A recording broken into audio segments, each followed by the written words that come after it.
और आप देख रहे हैं न्यूज़ 21। कुछ दिन पहले चुनाव में एक तरफ बीजेपी खड़ी थी और एक तरफ कांग्रेस खड़ी थी, पर जैसे चुनाव संपन्न हुआ एक तरफ हिंदू खड़े हैं और एक तरफ मुसलमान खड़े हैं। किसको लेकर के खड़े हैं? मंदिर और मस्जिद को लेकर के खड़े हैं। हिंदुओं का कहना है कि हर मस्जिद में मंदिर है और मुसलमानों का कहना है कि मस्जिद सिर्फ मस्जिद है। ये घमासान रुकने का नाम नहीं ले रहा है। ये घमासान बाबरी मस्जिद से चालू हुआ है और अब आकर के थमने का नाम नहीं ले रहा है। अजमेर पर पे आकर के रुका हुआ है। संभल में जैसी घटना आपको देखने को मिली जमा मस्जिद को लेकर के, वो घटनाएं कहीं ना कहीं एक बड़ा रूप लेते जा रही है अजमेर दरगाह शरीफ को लेकर के। अब कहा जा रहा है कि भगवान संकट मोचन, भगवान शिवलिंग, शिव मंदिर है अजमेर में, अब इसकी खुदाई करेंगे, ऐसा इसकी जांच करेगी और इस जांच के आदेश भी दे दिए हैं। किसने? निचली अदालत ने, अजमेर की अदालत ने। खैर सबसे बड़ा सवाल ये उठता है कि क्या हिंदू और मुसलमान अब एकदम आमने सामने हैं मस्जिद को लेकर के और दरगाह को लेकर के, या ये जो मुद्दा है वो थमने का नाम लेगा? मेरे साथ इस विषय पर चर्चा करने के लिए कांग्रेस से सलाम रिजवी जी है। स्वागत है सलाम रिजवी जी, आपका बहुत बहुत शुक्रिया। मेरे साथ कट्टर हिंदू नेता दीपक दुबे जी हैं इस विषय पर चर्चा करने के लिए। दीपक दुबे जी, आपका भी बहुत बहुत स्वागत है। कट्टर हिंदू नेता दीपक जी, सबसे बड़ा सवाल ये पूछूंगा, देखिए साफ तौर पे पूछ रहा हूँ, अब क्या हर मस्जिद की, हर दरगाह की आप खुदाई करेंगे और पूरे देश को खोज डालेंगे आप लोग? आपने दुलारी जी जो कहा कि आज हिंदू मुस्लिम आमने सामने है, वास्तव में हिंदू मुस्लिम आज आमने सामने नहीं है। हिंदू मुस्लिम तो 500 साल पहले से आमने सामने है। बाबर के सेनापति मीर बांकी ने तो बाबर का दरगाह तोड़िए ना, राम मंदिर तोड़ के, जी बाबर का दरगाह एक सेकंड, राम मंदिर तोड़ के मस्जिद बनाया था, बाबरी मस्जिद। ये कोर्ट ने आज क्लियर कर दिया, 500 साल पहले की लड़ाई है। अब यदि वर्तमान की बात करें तो मैं ये बोल रहा हूं भाई, ये लड़ाई बेशक, आप इसमें कोई बोलने की जरूरत ही नहीं है या कोई वो नहीं है कि हम क्यों खोद रहे हैं। हमने देखिए जितनी भी चीजें खोदी है, आज जितनी भी चीजें खोदी, राम मंदिर खोदा, पहले विरोध हुआ था, हो हल्ला हुआ था, लेकिन अंत में निकला क्या वहां से मैं नहीं बोलूंगा, कोर्ट ने बताया। बाबरी ढांचा गिराने के बाद वहां जो खोदी गई, फिर नीचे जो प्रमाण मिले, ऐसे तो पूरे देश को खोद डालेंगे दीपक जी, ऐसे पूरा देश खोदना पड़ जाएगा। कहाँ कहाँ खोदेंगे? 30,000 मामले पेंडिंग है, 30,000 याचिकाएं हैं कोर्ट में, जहाँ पे कहा गया है कि मस्जिद के अंदर, दरगाह के अंदर मंदिर है। 30,000 मंदिरों, 30,000 मस्जिदों को खोद डालेंगे आप लोग। जहाँ जहाँ खोदा जा रहा है वहां वहां भगवान राम, माता सीता, माता लक्ष्मी, गणेश जी, इन सब के प्रमाण मिल रहे हैं और कोर्ट अनुमति दे रहा है। नहीं लग रहा है कि देश में गृह युद्ध की स्थिति पैदा होगी? कोर्ट अनुमति दे रहा है। यहाँ पे दीपक दुबे नहीं बोल रहा है कि भारत को खोद डालो। कोर्ट को हम मानते हैं ना, न्याय व्यवस्था को मुसलमान भी मानता है और हिंदू भी मानता है।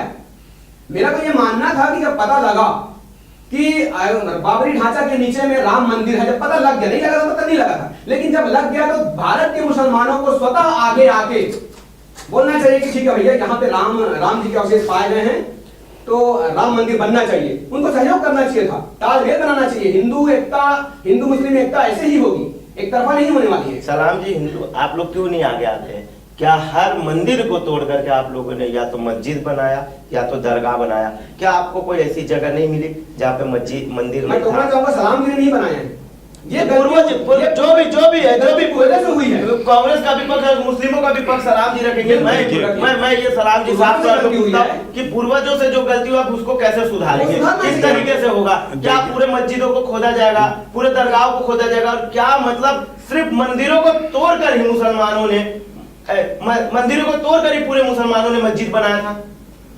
देखिए, हर धर्म में हर किस्म के लोग होते हैं और कुछ साफ कार्नर वाले भी होते हैं और कुछ कट्टर भी होते हैं। सभी धर्मों में होता है, मुस्लिम समाज में भी ऐसे लोग हैं। जहाँ तक कि मेरी उम्र जो है, इसका खामियाजा आप लोगों को बड़ा भुगतना पड़ेगा। कश्मीर का बड़ा मामला, हिंदू मुस्लिम एकदम आमने सामने है। साफ तौर पे बता दूं मैं, मेरी उम्र 64 साल है और मैंने जब देखा कि ये बाबरी विवाद तो बहुत पहले से चल रहा था, बाबरी मस्जिद वाला विवाद, लेकिन जब से यह बात सामने आई कि वो राम जन्मभूमि स्थान है, तो मेरे जैसे बहुत से मुसलमानों ने ये कहा, अगर कि किसी के आस्था का प्रश्न, अगर वहाँ पर अगर के राम जन्मभूमि बताया जा रहा है, वहाँ पैदा हुए थे, तो वो उस जगह से हमारे अपने दावे को हटा लेना चाहिए। तो अजमेर देना पड़ जाएगा आपको सलाम जी, फिर अजमेर देना पड़ जाएगा आपको। आप देखिए, आप बड़ा दावा कर रहे हैं, आप बड़ी बात कह रहे हैं, फिर अजमेर से आपको बैकफुट पे जाना पड़ जाएगा, पूरे कांग्रेस को बैकफुट पे जाना पड़ जाएगा। मैं आगे आ रहा हूं। मैं लड़ाई ही हर चीज़ का समाधान नहीं है। एक वक्त ऐसा आता है कि जो लड़ता है हर चीज़ों के लिए लड़ता है तो वो समाज में बदनाम भी होता है और उसके बाद में उसको कोई पूछने वाला भी नहीं होता है। लेकिन अगर कोई आदमी समझदारी से काम लेता है, कोई समाज हो चाहे व्यक्ति हो, अगर वो समझदारी से काम लेता है तो उसकी हमेशा जय जयकार होती है। हमारा मकसद सिर्फ लड़ना ही नहीं कि हर बात बात पे हम सामाजिक या धार्मिक या मंदिर मस्जिद के नाम से लेकर लड़ाई करें और देश को बंटवारा करें। एक बंटवारा हो चुका है तो अब दूसरा और तीसरा बंटवारा करने की नौबत ना आए, इसलिए हमारा जब मैं अपना व्यक्तिगत बात करता हूँ, मस्जिदें देनी पड़ जाएगी, मैं बता रहा हूं। कहीं कोई चीज नहीं, कहीं कोई चीज नहीं।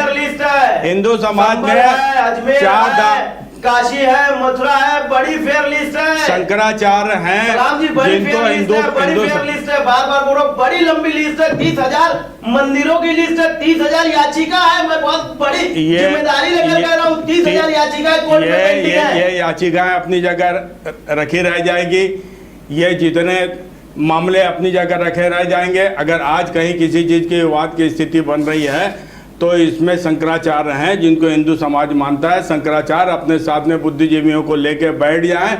बैठने के बाद में हमको भी उनके ऊपर विश्वास है कि अगर वो शंकराचार्य है तो हमारे को भी, मुस्लिम समाज को भी उनके ऊपर विश्वास है कि वो बैठ के सही निर्णय, सही स्थिति लेके आए। 30,000 की जरूरत ही नहीं पड़ेगी, जो चीजें हैं लेके बैठ जाएंगे, बैठ के हल हो सकती है। ख्वाजा गरीब नवाज का मामला है, ख्वाजा गरीब नवाज के लिए मैं कहना चाहूंगा कि वहां पर अगर इसके लिए कोर्ट जान, अभी तो कोर्ट ने याचिकाएं स्वीकार नहीं करी, दिसंबर को सुनवाई है, इसमें टेक्निकल गलती है। सुनिए, दिसंबर को सुनवाई है, इसमें टेक्निकल, एक उस जज के पास में याचिका लगाई गई जिसको सुनने का अधिकार नहीं है। उसने ठीक है मैंने आपकी याचिका रख लेता हूं और जिसको सुनने का अधिकार उसके पास मैं भेज दे रहा हूं, वो 10 तारीख की जाएगी। अभी तो 10 तारीख की उसमें बहस होगी, वो याचिका सुनने लायक है अथवा नहीं है सुनने लायक। सुनने लायक होगी तो जरूर सुनी जाएगी और नहीं सुनने लायक होगी तो वहाँ खारिज हो जाएगा, मामला ही खत्म हो जाएगा। और जहाँ तक ख्वाजा गरीब नवाज की बात है कि वहाँ पर शिवलिंग है और ये सारी बातें होती तो हम चर्चा में क्यों करते हैं? एडमिनिस्ट्रेशन जाके, सरकार है जाके उसको देख ले, कहाँ उसको कोर्ट और क्या बोलते पुरातत्व विभाग को और अल्पसंख्यक आयोग को नोटिस भेजने की जरूरत है। संकट मोचक महादेव का मंदिर की बात हो रही है, मैं साफ तौर पे पूछता हूँ 1991 का वर्शिप एक्ट क्या कहता है? प्लेसेस ऑफ वर्शिप एक्ट कहता है कि 1947 के पहले जो मस्जिद थे या जो मंदिर थे वो यथा स्थिति में रहेंगे, उसको बदला नहीं जा सकता। जब बदला नहीं जा सकता, ये सुप्रीम कोर्ट का गाइडलाइन है, सुप्रीम कोर्ट इस पे जजमेंट आ चुका है। ये एक्ट है प्लेसेस ऑफ वर्शिप एक्ट 1991।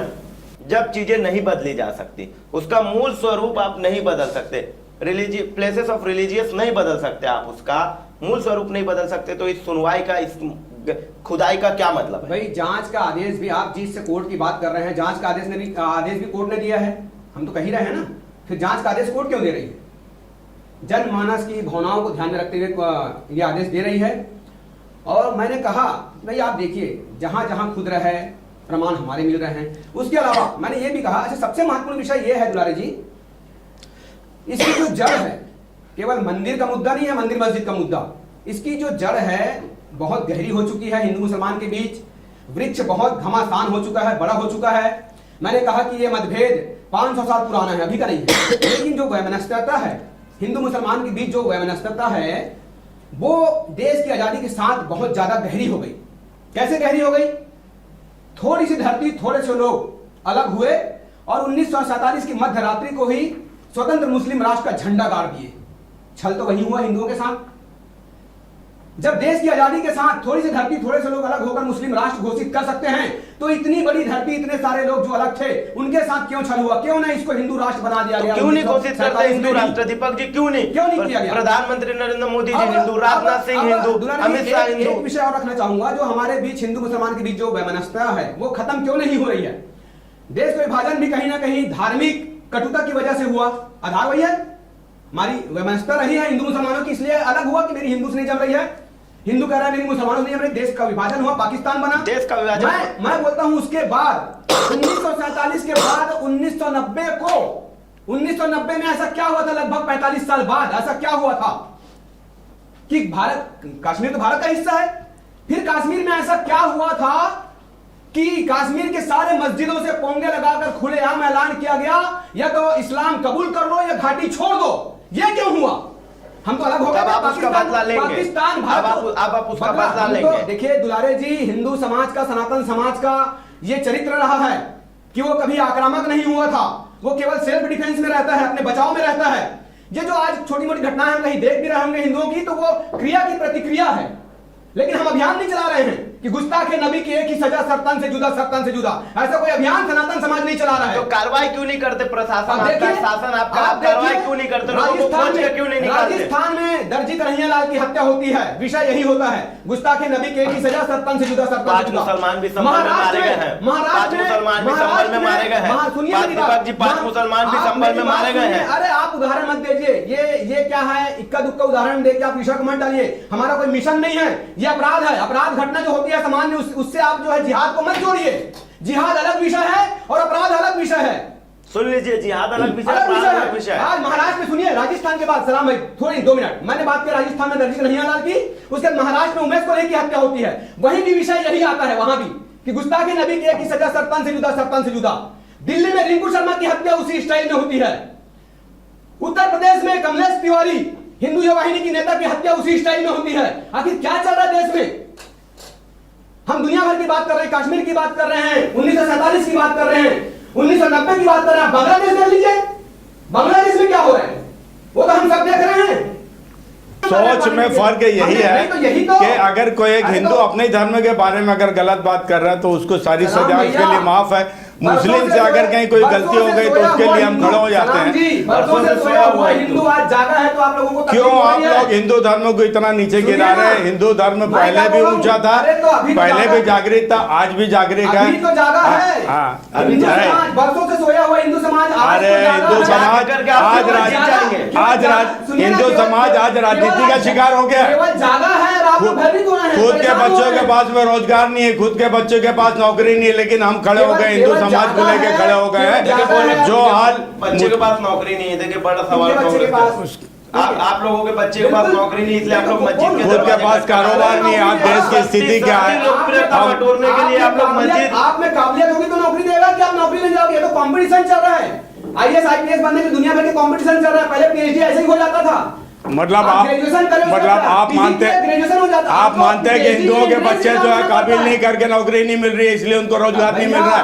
आज PhD जैसे विषय के लिए भी आपको मतलब हिंदू के बच्चे अगर PhD करेंगे तो नौकरी मिलेगी उनको? कंपटीशन है, वो काबिल नहीं है, आपको फिर उन्होंने पढ़ा क्यों है? फिर उन्होंने पढ़ा क्यों है? आज ग्रेजुएट बच्चे इंजीनियरिंग करने के बाद में घूम रहे। विषय देश का यही होना चाहिए, इसी यही देश यही जिससे हमारा रोजी चलती, जिससे पेट चलता है, यही तो हमको राजनेताओं ने भटका दिया है, ला के कहाँ खड़े कर दिया हमारे को। राजनेताओं ने जो किया तो आपके भी लोगों को समझना चाहिए। वो तो बोलते हैं 15 मिनट की पुलिस हटा दो, अरे उन्हीं को हटा दो जो 15 मिनट के लिए बोल रहे हैं, उन्हीं को हटा दो। कोई बोल रहा है गुस्ताखे नबी की बात कर रहा है, कोई बोलता है 15 मिनट की फौज हटा दो बोल रहा है, कोई बोलते हैं मुसलमान हो 15 मिनट हटा दो, 15 मिनट हटा दो वाले के ना साथ मुसलमान है, ना फौज हटाने वाले के साथ में, ना सर कलम करने वाले के साथ मुसलमान है। मुसलमान कुल्लुन नफ्सुल जायकातुल मौत, हर नफ्स को मौत का जगह मजा चखना है, और कुरान में है नसरुम मिनल्लाहि वल फतहुन करीम। अगर हम शांत रहते हैं तो हमारे को फतह कहीं न कहीं, सब्र करने वाले के साथ में हम कहां से निकल के आ रहे हैं? मैं ये पूछता हूं, ये नारे कहां से निकल के आ रहे हैं? मैंने कहा समाज में सब किस्म के लोग हैं। जा रहा है, देखिए देश किस तरफ जा रहा है। सलाम जी आप देख लीजिए देश किस तरफ जा रहा है। दीपक जी आप देख लीजिए, देश को आप लोग एजुकेशन देना चाहते हैं। 1 मिनट दीपक जी, देश को आप लोग एजुकेशन देना चाहते हैं, देश को एक अच्छी नौकरी देना चाहते हैं युवाओं को, या देश को आप मस्जिद देना चाहते हैं, मंदिर देना चाहते हैं? आप लोगों के हाथ में है, आप लोगों के हाथ में, देश को आप किस तरफ मोड़ना चाहते हैं? ये कड़वा सच है। आप देखिए, एक कड़वा सच सुनिए कि जहां जहां हिंदू घटा है, भारत का वह हिस्सा कटा है। देख लीजिए, एक बड़ा बात कहिए कि जहां जहां मैं नहीं बोल रहा हूं, आप देख रहे हैं, घटा है, भारत का हिस्सा कटा है। देख लीजिए, मैं तो नहीं मानता, मैं तो नहीं मानता ना कहीं हिंदू घटा है और नहीं कटा है। हिंदू हमेशा बड़ा है और बढ़ते रहेगा आगे तक के। मैं कटने वटने की और कम होने के मैं कभी मैं इसका फेवर नहीं करता। जो भी पलायन किए हुए लोग थे कश्मीर के हिंदू भाई, आज भी कश्मीर जाने से डरते हैं। ऐसी क्या दहशतगर्दी फैली थी 1990 में आज आज भी हिंदू वहां जाने से डर रहा है। आज तो 10 साल से भारतीय जनता पार्टी की उससे सरकार है, क्यों नहीं जिसको दीपक जी बोल के क्यों वो डर लगता है? ना, वो तो आज केंद्र में सरकार है। भाई, मौत ये से देखिए कोई केंद्र में डर है। सरकार आपकी है, केंद्र बोल रहे में हैं, सरकार है। बोलिए, सलाम जी तो बोलिए। केंद्र की सरकार हमारी है तो क्या है, क्या गोली चला दे आप पे, वो अभियान चलाएगा फिर से कोई? हाँ, अगर ऐसी बात वो होती अभियान चलाए। अगर के हिंदुओं को कश्मीर से जाने रोका जाता है तो रोकने वाले के ऊपर गोली चला दो, लेकिन हिंदुओं को वहां पर शिफ्ट करो। आज ईमानदारी से कोर्ट के आदेश पे खुदाई हो रही है, आप लोगों को उसमें तकलीफ हो रही है, आप बोल रहे हैं केंद्र में सरकार क्यों बैठी नहीं है। मानते सलाम जी? प्रधानमंत्री के जहां पर रहते हैं वहां पर भी एक ठोक मंदिर है। ये देखिए जहाँ प्रधानमंत्री रहते हैं रायसीना हिल्स में, वहां भी एक मंदिर ये है, सुन उसकी लीजिए। भी एक याचिका लगा दो। बिल्कुल, जहां राष्ट्रपति रहते हैं वहां भी पहले एक क्यों मंदिर नहीं था, वहां भी एक लगाते? याचिका लगा दो। क्यों नहीं लगाते? मिलेंगे हमारे पास समय नहीं, हमारे लिए हम जहाँ रोजगार प्रमाण देख, मिलेंगे। हमको रोजगार देखना है, हमारे को ये सब चीजों में नहीं पता। रोजगार देखना आपको, सिर्फ आपको ऐसा नहीं लगता? भैया हम केवल सेल्फ डिफेंस में जी रहे थे दुलारी जी, मैंने आपको बार बार कहा हिंदू समाज कभी आक्रामक नहीं रहा, पृथ्वीराज चौहान से लेकर आज तक आप देख लो, एक बड़ा वर्ग कभी 1 करोड़ 45 आक्रामक नहीं रहा वो। एक वो बड़ा वर्ग 135 करोड़ में 100 करोड़ की आबादी वाला वर्ग अगर डिफेंस में जी रहा था तो क्यों जी रहा था? बिल्कुल। आक्रामक होगा तो किसके ऊपर आक्रमण करेगा? यही तो सनातन है। तो फिर यही तो सनातन है तो हम है। सनातन जैसी बात कर रहे हैं ना, यही तो सनातन में सनातन है। तो सनातन सबे जैसी भगवान बात को कर रहे हैं हम सबे भगवान को सीखना, हम यही तो काय सनातन है। हम काय को उत्तेजना वाली बात कर रहे हैं, सनातन वाली बात कर रहे हैं, सनातन है। जब भारत में पाकिस्तान क्रिकेट मैच में पाकिस्तान के जीतने के बाद भारत का मुसलमान पाकिस्तान जिंदाबाद के नारे लगाएगा तो स्थिति तो बदलेगी। तो वो मुसलमान नहीं होगा। ये देख लीजिए जो भारत में रहते हुए अगर जिस मुसलमान का ईमान उसके जहाँ रहता है उसके साथ में नहीं है तो वो मुसलमान नहीं है। तो स्थिति बदलेगी। भारत में रहते हुए अगर पाकिस्तान के नारे लगेंगे स्थिति बदलेगी। साफ तौर पे कह रहे क्या मुसलमानों ने अगर भारत में रहने वाला मुसलमान पाकिस्तान के नारे लगाता तो वो मुसलमान नहीं है, हिंदुस्तानी की तो बात अलग है। मैं रोकूंगा टर्न आपकी तरफ करूंगा। क्या भारत ने आपको अपनाया? क्या आपने भारत को अपनाया? आइए सवाल मैं पूछता हूँ, साफ तौर पे पूछता हूँ, मुसलमानों को भारत ने अपनाया? क्या भारत को मुसलमानों ने अपनाया कि नहीं? यही साफ तौर पे देश जानना चाहता है। बिल्कुल मेरा सवाल यही है, क्या बता दीजिए मुसलमानों ने सवाल भारत को जी। अपनाया है? अपनाया बता है, दीजिए। अपनाया है, मैं यहाँ संविधान मैं जवाब ले लूं, मैं जवाब ले लूं दीपक जी, मैं जवाब ले लूं, मैं जवाब ले लूं दीपक जी, मैं जवाब ले लूं दीपक जी। दीजिए सलाम जी कि अगर भारत ने आपको अपनाया तो आपने भारत को क्यों नहीं अपनाया? क्यों नारे लगते हैं पाकिस्तान जिंदाबाद के? क्यों नारे लगते हैं ऐसे एक गुस्ताखे नबी के? ये बताने वाले खुद लगाते हैं जो देश को दो भाग कर रहे हैं। क्यों नहीं आप भी अपने तरफ से सहिष्णुता का प्रतीक, अपने भाईचारे का प्रतीक हमेशा हिंदू ही चारा क्यों बने और आप ही भाई क्यों बने? वो इस्लाम का मानने वाला नहीं है मुसलमान, वो जो देश को ना माने वो इस्लाम को ना माने।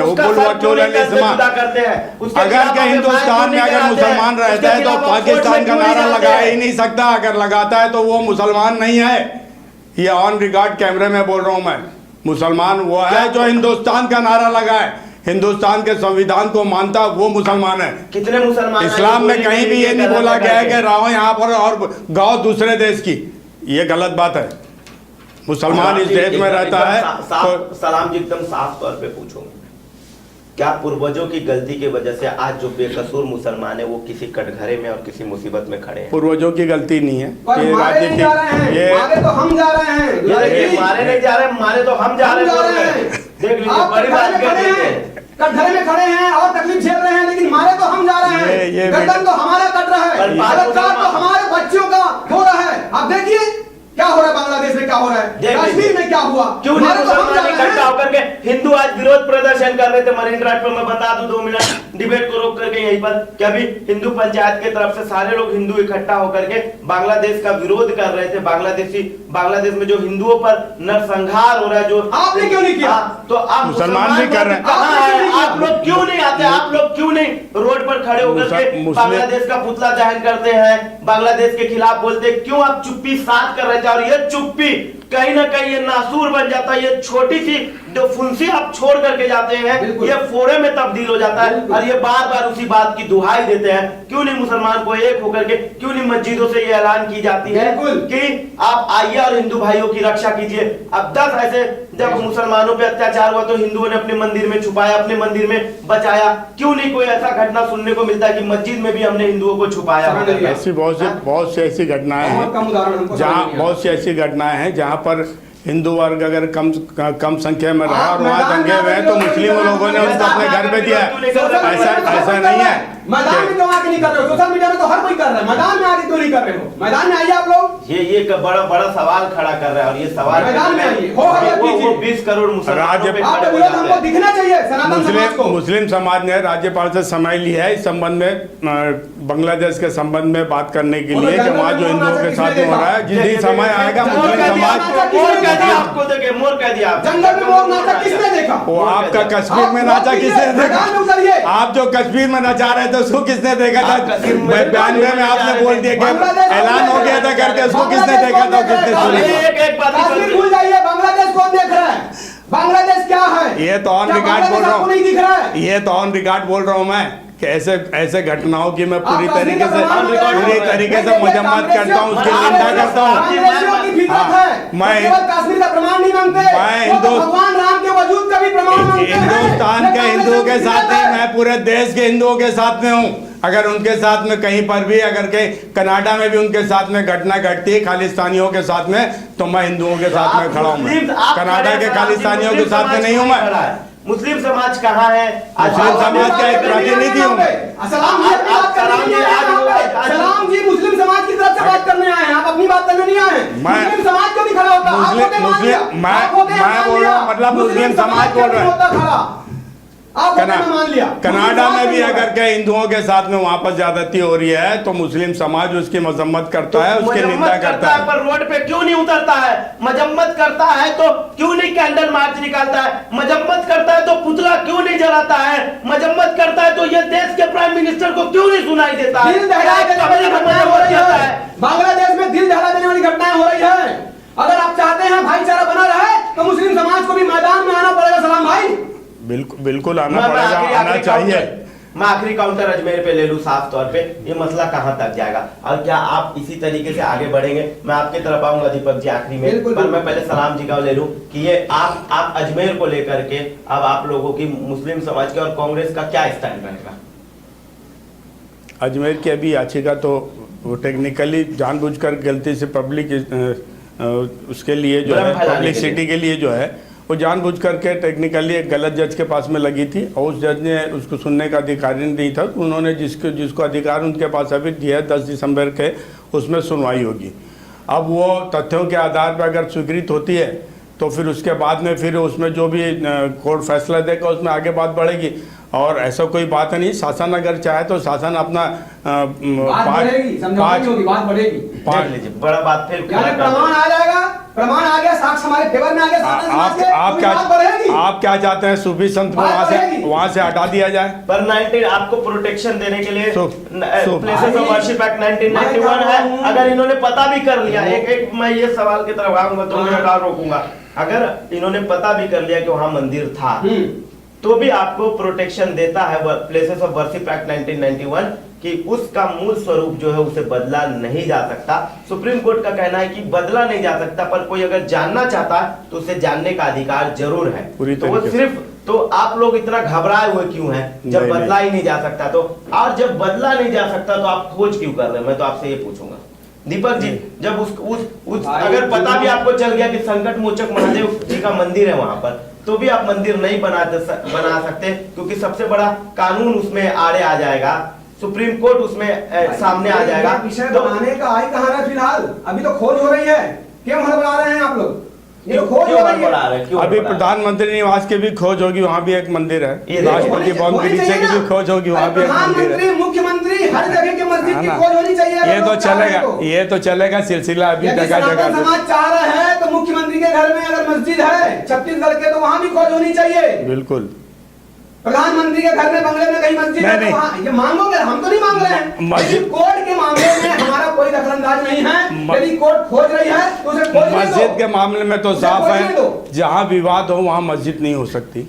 मस्जिद के मामले में साफ आप सरकार तक पहुंच गए। यदि आप और कहीं पर किसी मस्जिद में लेके आओगे यही बात तो देश के जाने माने हिंदू नेता और देश के जाने माने मुस्लिम नेता आपस में बैठ के राम मंदिर के मसले का हल क्यों नहीं निकाल लिए? हजारों मुसलमानों ने तो पहले निकाल लिया था, मुसलमानों ने तो पहले ही निकाल लिया था। मुसलमानों ने तो बोल दिया था कि दे देना चाहिए करके। एक अफजल अंसारी जिसको भारतीय जनता पार्टी के नेताओं ने पाला पोसा था, अपने वक्त के हिसाब से उसको आगे बढ़ाते गए। मुसलमानों ने तो पहले बोल दिया था, मैं भी आपको बोल ही रहा हूँ, मैं अगर राम जी अगर वहाँ पैदा हुए थे तो उनसे बड़ी कोई बात नहीं, मंदिर तो कहीं भी बन सकती है। आप लोग प्रमाण मिलने के बाद राम मंदिर के मामले में एक होकर देश के जाने माने मौलवी मुतवल्ली और जितने हिंदू समाज के संग एक होकर बैठ के अगर राम मंदिर बनाने में साथ देते तो आज भाईचारा स्थापित हो सकता था। अभी भी हिंदू समाज के संग आप लोगों ने हो हल्ला किया, आंदोलन किया, पथराव किया, आगजनी की, आपने दिखा दिया कि भारत आज भी आपकी आत्मा से बाहर है।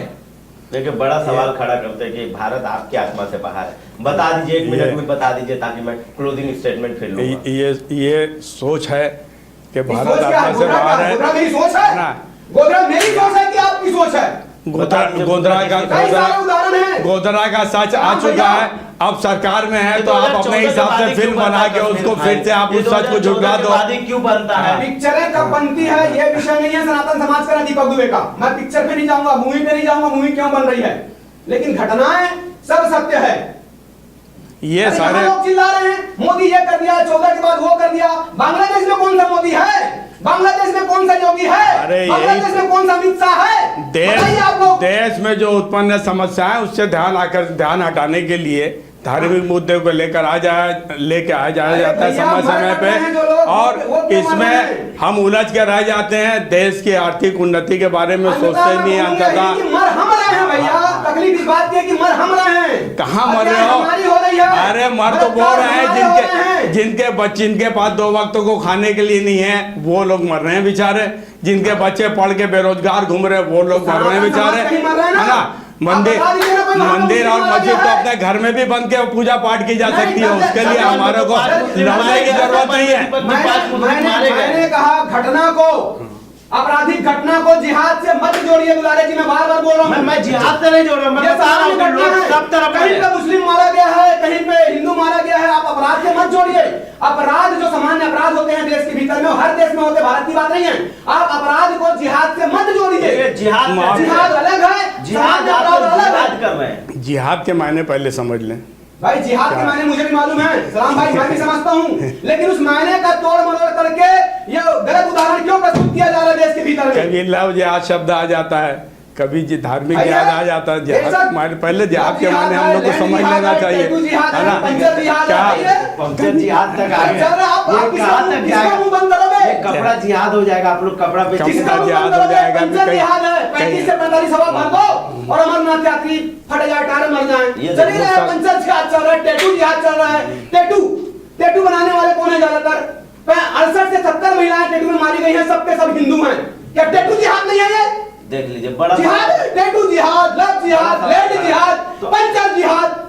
भाई साहब, मैंने कहा भाईचारा बनाए रखने के लिए मुस्लिम समाज को मैदान में आना पड़ेगा और बांग्लादेश सहित सनातन समाज पर हो रहे अत्याचार के खिलाफ आप लोगों को हर मामले में आगे आके मैदान में आके बोलना पड़ेगा, सोशल मीडिया में नहीं।